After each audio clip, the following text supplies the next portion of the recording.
Hello students, welcome to online classes of Mehta PG college. हमारे पास में BSc part first year discrete mathematics में जो अपन टॉपिक स्टार्ट कर रखे थे उसका नाम था, लास्ट लेक्चर में अपन ने लैटिस जालक से रिलेटेड दो थ्योरम देखे थे। दोनों ही थ्योरम काफ़ी आसान थे अपने पास में, और उन दोनों थ्योरम के बाद में अपन कुछ डेफिनेशन देखे थे। डेफिनेशन में जैसे अपन चर देखे थे, चर क्या है, फिर अक्षर, फिर बूलिये व्यंजक, फिर न्यून पद, फिर अधिक पद, फिर गए थे अपन वियोजी प्रसमान्य रूप पे, और फिर गए थे अपन संयोजी प्रसमान्य रूप पे। ठीक है, उन्हीं में हमारे पास में जो नेक्स्ट टॉपिक है, जो आज का टॉपिक है, वो है डिसजंक्टिव नॉर्मल फॉर्म, जिसको अपन बोलते हैं वियोजी, जिसको अपन बोलते हैं वियोजी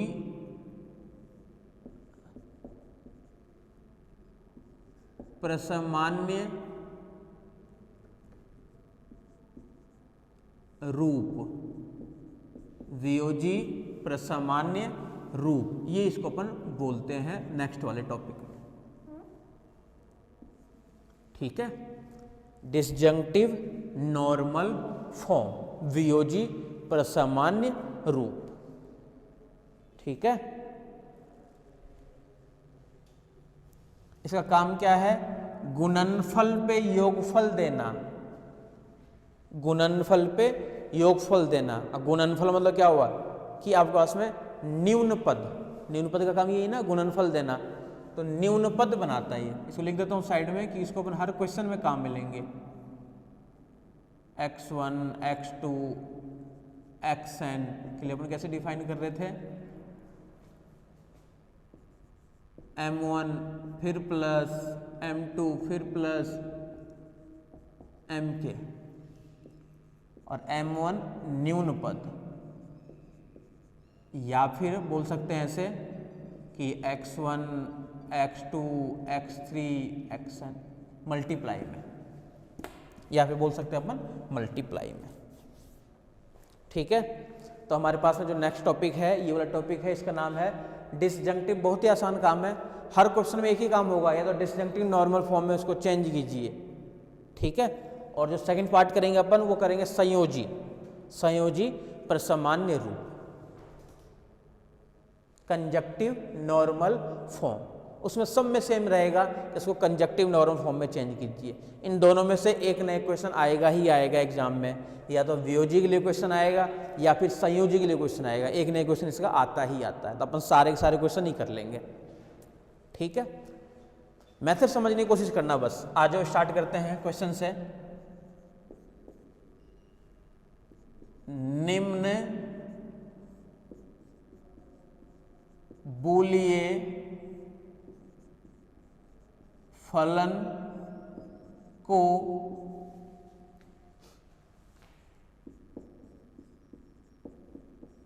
वियोजी प्रसमान्य रूप में व्यक्त कीजिए। प्रॉपर्टी तो सारी सारी वही लगानी है बूलिये बीजगणित में, जो अपन पहले प्रॉपर्टी लगाते थे। बोले पहले क्या लगाते थे?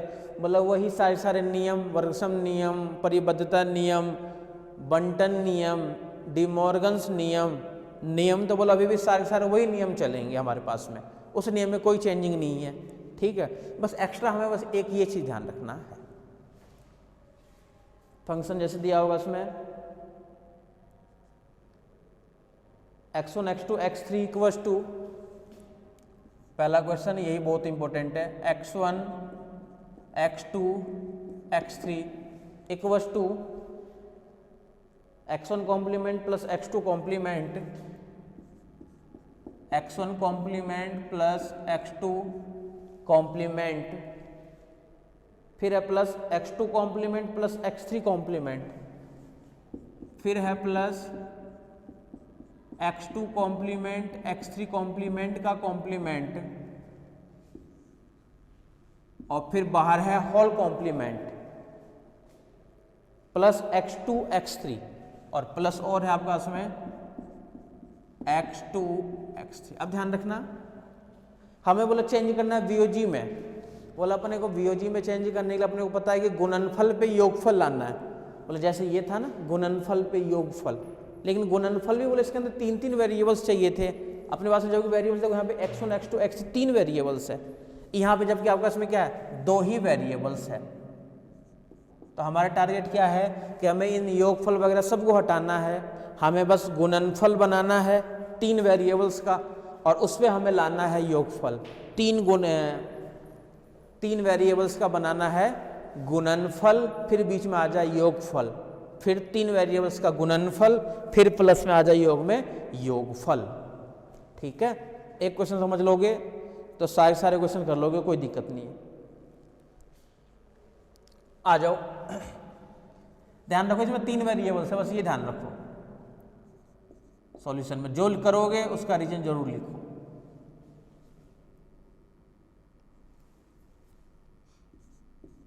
x1 complement plus x2 complement plus x2 complement x3 complement का कॉम्प्लीमेंट और बाहर होल कॉम्प्लीमेंट इक्वल्स टू।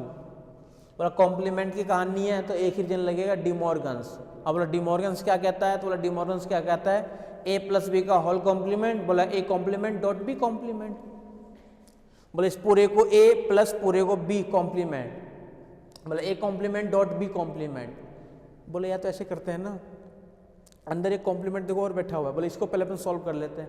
यानी इसको अपन ये लिख सकते हैं क्या, x1 complement plus x2 complement, फिर प्लस, ध्यान से देखना, a प्लस बी का कॉम्प्लीमेंट कैसे ओपन होता है, a कॉम्प्लीमेंट x2 का डबल कॉम्प्लीमेंट लिख देता हूं एक बार, a कॉम्प्लीमेंट फिर डॉट b कॉम्प्लीमेंट x3 का डबल कॉम्प्लीमेंट, अब फिर बाद में whole complement as it is. इसका रीजन क्या आएगा, डिमॉर्गन्स लॉ।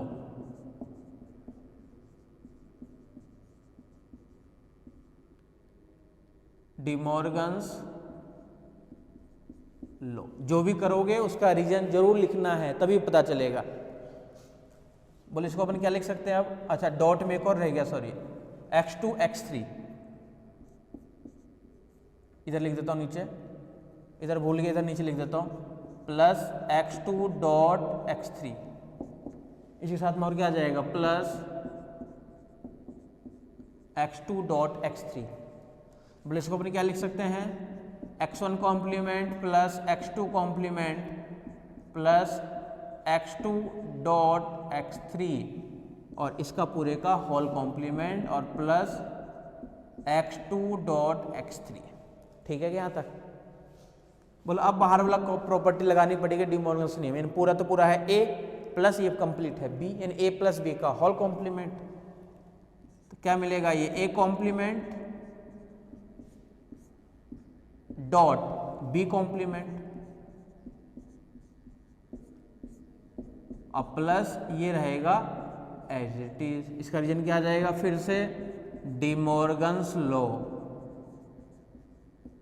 De Morgan's law. ठीक है, मतलब फिर से लगा दो De Morgan's law, a plus B का कॉम्प्लीमेंट, बोला a कॉम्प्लीमेंट इन x1 ही रहेगा डॉट b कॉम्प्लीमेंट, बोला x2 ही रहेगा, फिर डॉट इसमें लगाएंगे अपन, बोले ये क्या मिलेगा हमारे पास में, ये मिलेगा एक बार तो x2 का कॉम्प्लीमेंट प्लस x3 का कॉम्प्लीमेंट प्लस यहाँ से जीटी जाएगा क्या, x2 डॉट x3। रीजन बोला फिर से यही आएगा, पूरे को a लेट कर लेते हैं, a dot b plus c। कैसे ओपन होता है, a डॉट b यानी a dot B plus a dot C, x1 x2 x3 का कॉम्प्लीमेंट प्लस x2 और x3। बोले इसी टाइप से हमें लाना था, 3 वेरिएबल फिर एडिशन, 3 वेरिएबल फिर एडिशन। बोले 3 वेरिएबल, बोला 2 है ही इसमें तो एक की कमी है, बोला डॉट 1 कर दो, डॉट 1 कर दो भाई। ऐसा नहीं कि इसको यहीं पे छोड़ देंगे, और देखो यहाँ पे और देखो x2 और x2 कॉम्प्लीमेंट का मान क्या होता है, 1 होता है, तो यहाँ से x1 ही बचेगा, यानी यहाँ से क्या मिलेगा x1 बस, प्लस यहाँ से क्या मिलेगा x1 x2 और x3 का कॉम्प्लीमेंट प्लस यहाँ से मिलेगा x2 और x3। देख लो एक बार, यहाँ तक चेक कर लो, पहले आराम से देख लो।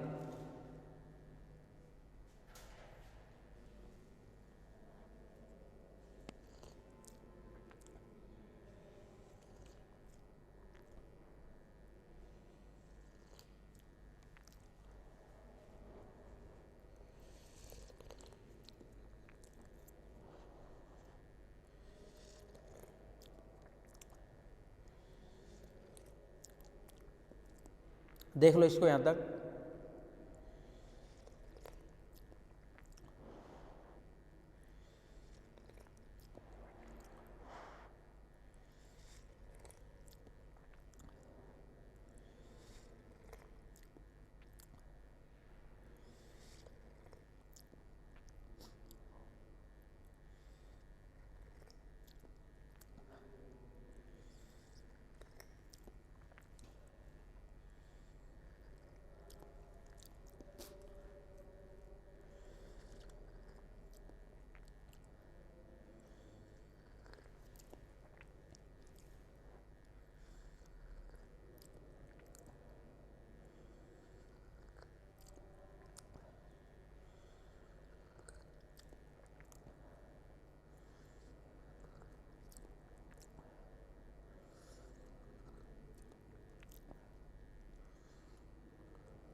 और यहाँ पे अब देखो, यहाँ से ध्यान से,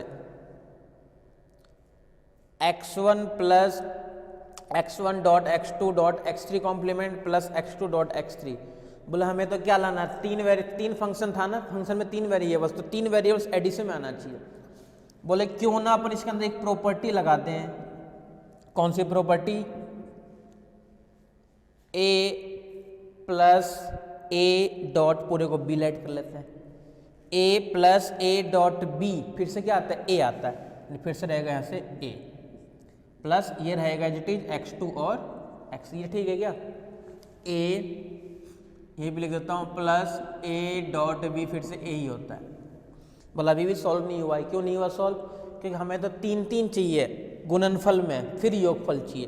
मतलब कमी है तो डॉट 1 कर दो, यानी यहाँ पे भी कर देते हैं x1 डॉट 1 प्लस यहाँ पे भी कर देते हैं x2 x3 dot 1, x1 dot 1 को अपन क्या लिख सकते हैं, x2 प्लस x2 का complement plus x2 dot x3 का कॉम्प्लीमेंट एज इट इज, इसकी इधर ही लिख देता हूँ a डॉट b, तो x1 डॉट x2, बोले यहाँ से मिलेगा x1 डॉट x2 प्लस यहाँ से x1 dot x2 complement, x1 dot x2 complement plus यहाँ से x2 डॉट x3 का कॉम्प्लीमेंट डॉट, बोले यहाँ पे भी 1 करना पड़ेगा, तो यहाँ पे देखो 2 ही वेरिएबल्स है, डॉट 1 कर ही रखे थे, अगले में मान लिख देंगे अपन।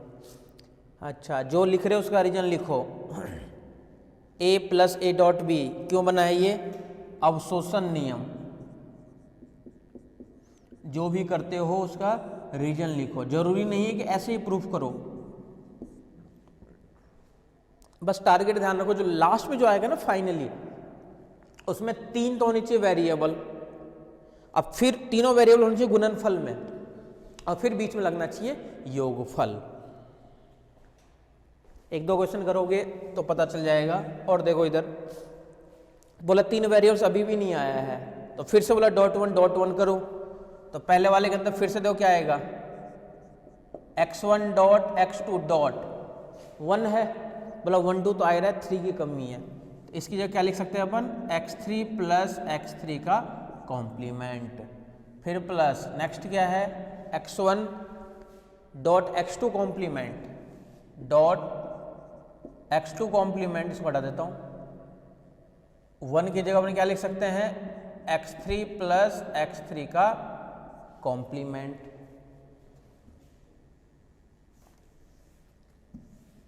ठीक है ना, कोई दिक्कत नहीं है। और लास्ट वाले के लिए क्या लिख सकते हैं, x2 x3 का कॉम्प्लीमेंट, और 1 की जगह क्या लिख सकते हैं, x1 प्लस x1 का कॉम्प्लीमेंट। देख लो इसको, यहां तक देख लो एक बार। सारे के सारे नियम लगाने हैं, जो नियम जानते हो, टारगेट बस आप ध्यान रखो।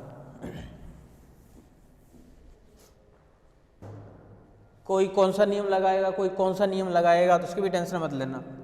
फिर a डॉट बी प्लस सी, तो बनेगा x1 x2 x3 प्लस ये मिलेगा x1 x2 x3 का कॉम्प्लीमेंट, प्लस ये मिलेगा x1 x2 कॉम्प्लीमेंट और x3, प्लस ये जब इससे होगा तो क्या मिलेगा, x1 x2 कॉम्प्लीमेंट और x3 कॉम्प्लीमेंट, फिर प्लस ये जब इससे होगा तो क्या मिलेगा, x2 x3 कॉम्प्लीमेंट और x1, फिर प्लस ये क्या मिलेगा, x2 x3 complement, x2 x3 complement और x1 कॉम्प्लीमेंट।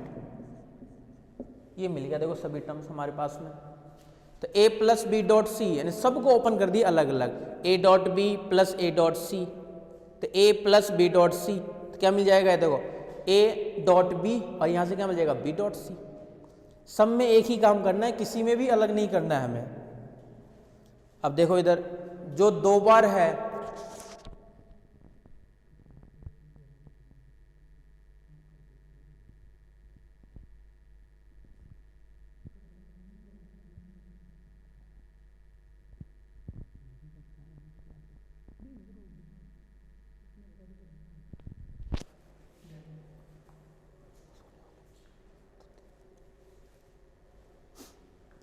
अब जो भी टर्म्स 2 बार है उनको मिला करके लिख दो एक बार। अब देखो क्या क्या है, 2 टर्म्स हमारे पास में, यहाँ से तो है x1 x2 और x3, फिर प्लस और भी है क्या कहीं पे x1 x2 x3, बोला और कहीं पे नहीं है, तो ये टर्म्स तो एक बार देखो यहाँ पे आ गई। नेक्स्ट टर्म देखो, बोला देखो 3 का कॉम्प्लीमेंट, बोला और कहाँ पे आ रहा है 3 का कॉम्प्लीमेंट, कहीं पे भी नहीं है, तो ये टर्म्स भी आएगी आपको इसमें क्या, x1 x2 और x3 कॉम्प्लीमेंट, ये भी कैंसिल। 2 का कॉम्प्लीमेंट है क्या और कहीं पे, 3 का कॉम्प्लीमेंट देखो यहाँ पे भी बैठा होता, ये भी चला गया। यहाँ पे क्या है, x1 x2 कॉम्प्लीमेंट x3, 2 का कॉम्प्लीमेंट, ठीक है, यहाँ से x2 x1 complement x3 complement, यहाँ से x1 x2 कॉम्प्लीमेंट और x3 कॉम्प्लीमेंट। तो इसी टाइप से हमें सभी क्वेश्चन सॉल्व करने हैं, ठीक है। बस पहचानो और पहचानने के बाद में सेम टू सेम यही प्रॉपर्टी हमें लगानी है, ठीक है।